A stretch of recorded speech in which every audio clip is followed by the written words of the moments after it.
Hello, welcome to justindwyerartistry. Today we're going to be doing a drawing of a Highlander cow in charcoal. Charcoal again, I hear you say? Yes indeed. But today we're going to be using a different technique, so you'll learn some new tricks that you can use in your own work as you go forwards. So we're going to have a little bit more history today, we're going to learn some new techniques, and we're going to have some fun, just like always. So get ready and let's get cracking. I start by filling the page with a soft charcoal. This is willow charcoal that I'm using, and it's fairly easy to move and erase. I then measure the reference photo and begin marking out some key points on the page. My paper is about twice the size of the photo, so I can simply double the measurements for the drawing.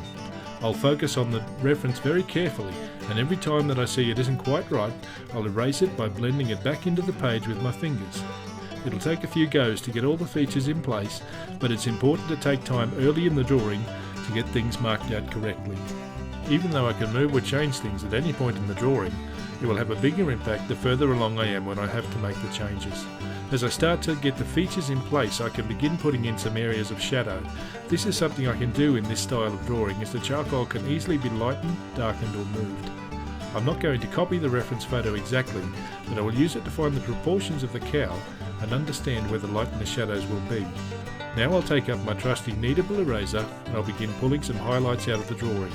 If you'd like to know more about erasers, you might like to look at an earlier charcoal tutorial about drawing a baby elephant, where I give some further information as well as a detailed demonstration, and I'll link this video in the description box below.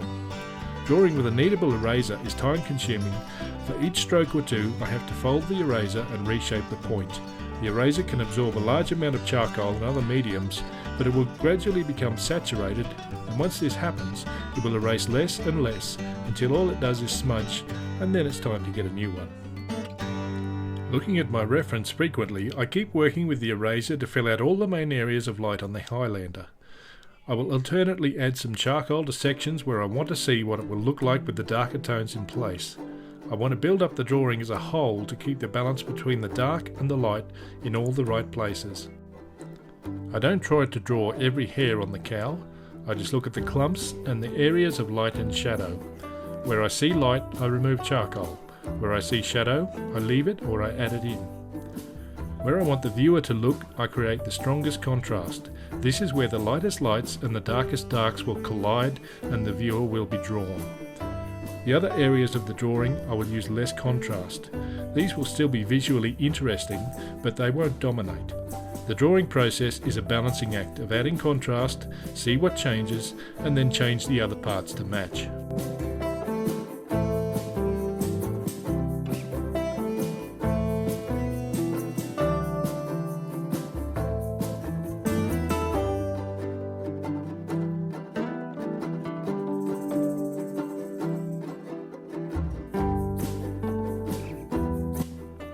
Using this technique to draw with might seem a little bit strange at first, but it's really a lot like painting, where you're adding layers of light on top of each other to build up a finished picture, instead of adding layers of dark.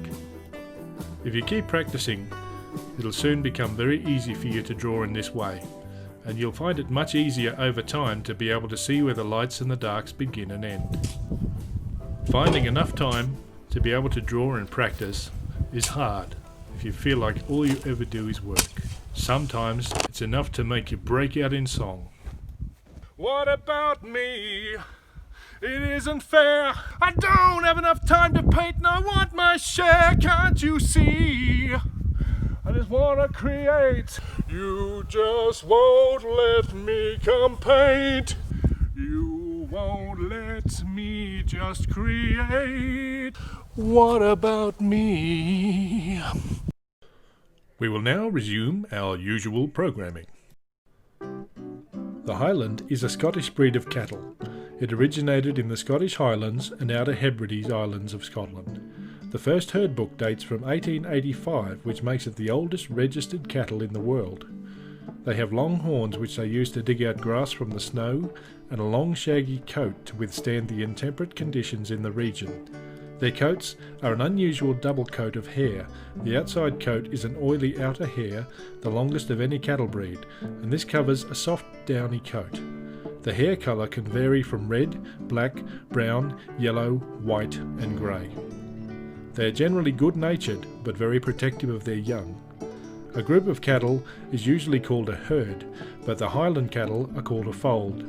This name came from the open shelters made from stone called folds, which they were kept in winter at night to protect them from the weather. The first imported Highland cattle to Australia arrived in Victoria in 1841. They were owned by the Scottish migrant Ronaldson MacDonald of Glengarry, Scotland, and his clan. And the drawing is nearly done. Just a few last finishing touches. We'll darken up a few more darks, we'll add in a few more highlights, blend a few rough areas, and just pick out a few little details just to tidy up the appearance. And there you have it. I hope you've enjoyed the video today. Maybe you've learned something, maybe you've had a giggle. Either way, if you liked the video, please leave me a like. Consider subscribing for more videos like this. Don't forget to leave me a comment and let me know what you thought of the video. Thanks again for watching. Have a wonderful day, and bye bye.